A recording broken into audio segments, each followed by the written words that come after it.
Welcome to Story Time, and today we are going to be reading Chapter 2 from the fantastical tale of Sir Sniffalot.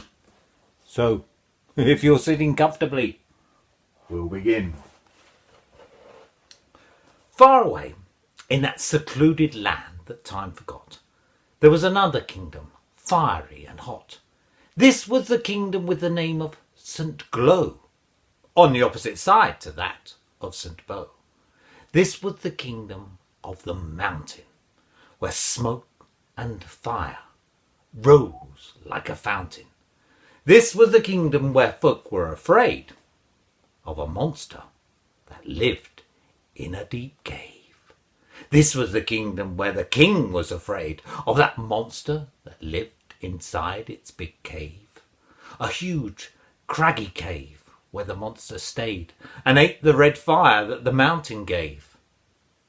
The leather-skinned monster was big and strong, with an open mouth so wide and so long, so wide and long that it protruded his head, along with its tiny eyes and nose dark red. Its arms were strong and lank, legs lankier still, that creature who lived in the big fiery hill. It had a nickname that the locals gave, Pete the Pyrogre that lived in the cave. Pete the Pyrogre, they called him so, for he was the monster of Saint Beau. No one could visualize a day when Pete the Pyrogre would go away. Many had tried, and many had failed, to capture Bad Pete and have him jailed. Where there was fire and plenty of heat, you could always find hungry, hot Pete. Pete the Pyrogre was a well-built figure, and every day he would get bigger and bigger. From his acid breath the locals would run, scared that one day Pete would swallow the sun. Far and further is what I need. This is the food on which I feed. The king of Saint Beau was a small, worried man, for folk looked to him to come up with a plan. So the king called his knights for a very special meeting. We need to find a way to stop the monster from eating. When Pete the Pyrogre grows taller in height, he will reach the sun and will have no more light. Something has got to be done and concluded soon, or we won't see the sun or the man in the moon.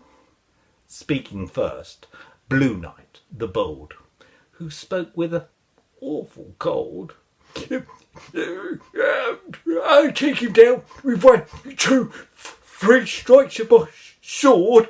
The nasty old Pete will be no more. Tissue. So, sir, we'll all get our whistle. Whistle? Said the displeased king. It's not just a whistle. Pete the Pyrogre is the kingdom's one big issue. The king thanked the ailing knight and said, Perhaps you should rest and recover in bed. Next, Green Knight the Gullible spoke words not so suitable. Sir, I know a way Pete can be beat. We'll pour oil on the fiery lead. Oh, no, exclaimed the king. That is not the way. Oil will increase the fiery lead this day.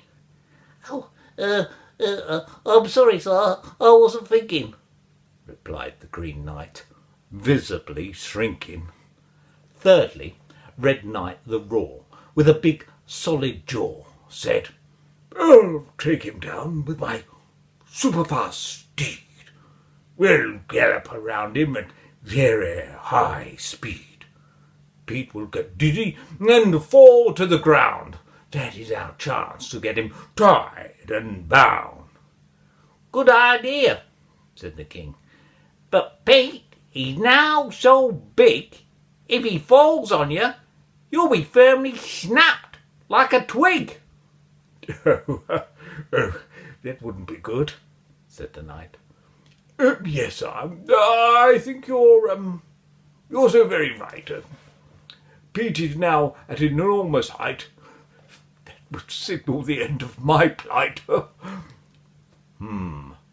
They all thought. "What do we do about Pete?" They all whispered. "How do we get him beat?" For many hours and many days the knights thought of various ways. What if? Could we? Maybe. And how? "Not how," said the king.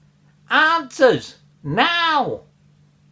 The streets of St. Beau were deserted and bare, as nobody wanted to venture out there. What could be said? What indeed could be done to stop Big Bad Pete from eating the sun? Tune in for the next chapter of Sir Sniffalot, coming soon on Storytime.